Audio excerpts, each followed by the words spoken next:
Bueno, hoy nos vamos a meter de lleno en una historia, digamos, oculta de la humanidad. Una que, la verdad, desafía todo lo que creemos saber sobre nuestros orígenes. Es que desde el principio de los tiempos hemos mirado a las estrellas y nos hemos preguntado, ¿no?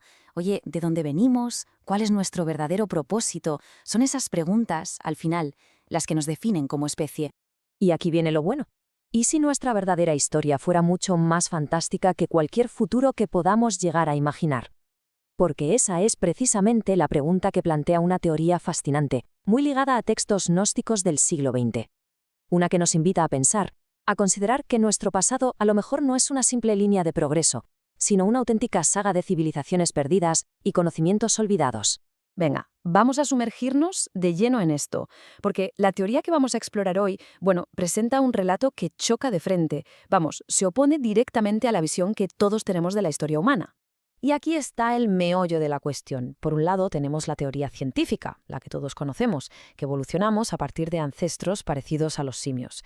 Pero por otro está esta versión alternativa, la gnóstica, que dice, ojo, que somos los herederos de civilizaciones que ya cayeron, civilizaciones que eran muchísimo más avanzadas que la nuestra. Y esta advertencia, la verdad, es muy potente. Lo que viene a decir el autor, Samael Aun Weor, es que hemos caído en una especie de geocentrismo histórico. O sea, nos creemos el centro del universo. Pensamos que somos el punto más alto de la existencia humana. ¿Y si en realidad solo fuéramos una civilización más en un ciclo larguísimo de auge y caída? Claro, la pregunta es, ¿de dónde sale toda esta historia alternativa? Bueno, pues la teoría se basa en algo llamado los registros akáshicos. Imagínenlo como una especie de memoria cósmica, un disco duro universal, donde cada evento de la historia de la Tierra está grabado. Según esta visión, accediendo a esos registros es como se revela esta cronología oculta.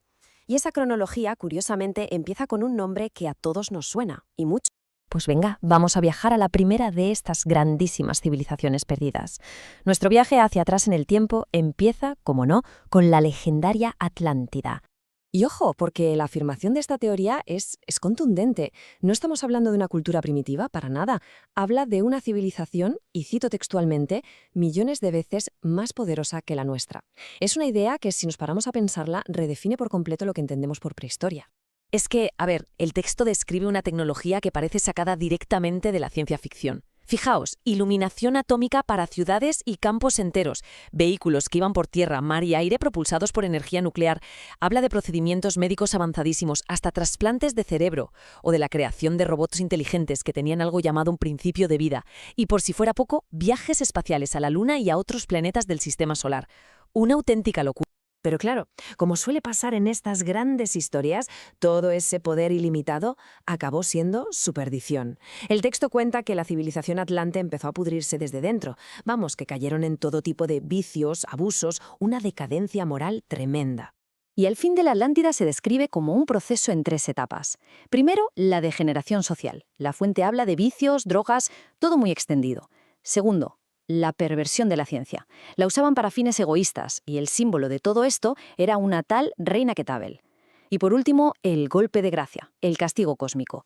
Un cataclismo geológico brutal que literalmente borró la Atlántida del mapa. Justo lo que sus sabios habían estado advirtiendo. Pero esperad que el viaje no termina aquí, ni mucho menos, porque antes de los atlantes la fuente nos habla de otra civilización, una todavía más antigua y misteriosa, los gigantes del continente de Lemuria, que se supone que estaba en el Océano Pacífico. A ver, aquí hay que olvidarse de la escala humana que conocemos. Los lémures o lemurianos son descritos como una raza de gigantes ciclópicos, o sea, seres con una fuerza y una constitución física muy, pero que muy superiores a las nuestras.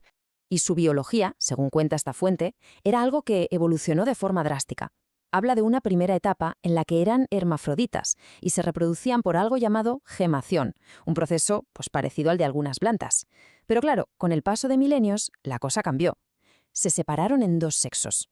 Y la reproducción se convirtió en un acto sagrado, un ritual que solo, y digo solo, se llevaba a cabo en los templos. Y ahora sí que nos vamos al origen más remoto, a las primeras raíces de la vida en la Tierra. Vamos a hablar de razas que, según el texto, apenas si tenían una forma física. Casi nada. Lo que tenemos aquí es una genealogía increíble, de verdad. La teoría describe una evolución que es justo la inversa a la que conocemos. Fijaos, va desde seres protoplasmáticos, casi etéreos, la llamada raza polar, que se dividían como si fueran células, luego pasa por los hiperbóreos, que se dice que brotaban como plantas, para finalmente llegar a los gigantes, ya así físicos de Lemuria. A esta primera raza el Exto la sitúa en el Polo Norte, claro, en una época en la que la geografía del planeta no tenía nada que ver con la de ahora. Eran seres casi sin forma, capaces de cambiar su cuerpo a voluntad. Su forma de reproducirse era la más básica que existe, la división celular. Eran en esencia la forma más pura y espiritual de la vida, justo antes de empezar ese descenso hacia lo material. Vale, después de todo este viaje alucinante a través de mundos perdidos, la pregunta final es inevitable, ¿no? ¿De dónde narices surgió esa primera forma de vida protoplasmática? Pues bien, la cronología completa, según esta teoría, lo que nos muestra es un descenso, un viaje desde lo puramente espiritual hasta lo físico. Desde esa raza polar hasta el Atlante, cada etapa es como una materialización, cada vez más densa. Y a nuestra humanidad actual, la fuente la llama la quinta raza o raza aria. Y aquí hay que hacer un inciso importante.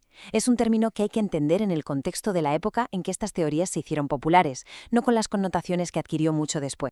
Entonces, la gran pregunta, ¿cuál es el origen último de todo esto? La respuesta, según esta teoría, no está en la materia, sino en algo anterior. La idea es que los gérmenes de toda la vida estaban como dormidos, en un estado latente, en un caos primordial, antes de todo. Y con la creación del universo, pues estos gérmenes empezaron a descender a través de las dimensiones hasta que, finalmente, se manifestaron en nuestro mundo físico. Al final, todo forma parte de un gran ciclo cósmico. La vida emerge de ese caos, se desarrolla, experimenta, y al final de todo, tras un viaje larguísimo, regresa a su estado original. Cierra el círculo. Y vamos a terminar con una advertencia que viene del pasado más remoto, una atribuida a un sacerdote atlante, Ramu.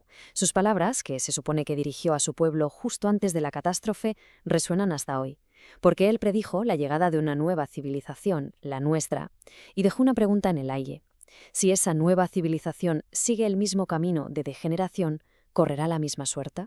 Es una historia antigua que, de repente, se convierte en un espejo de nuestro propio presente.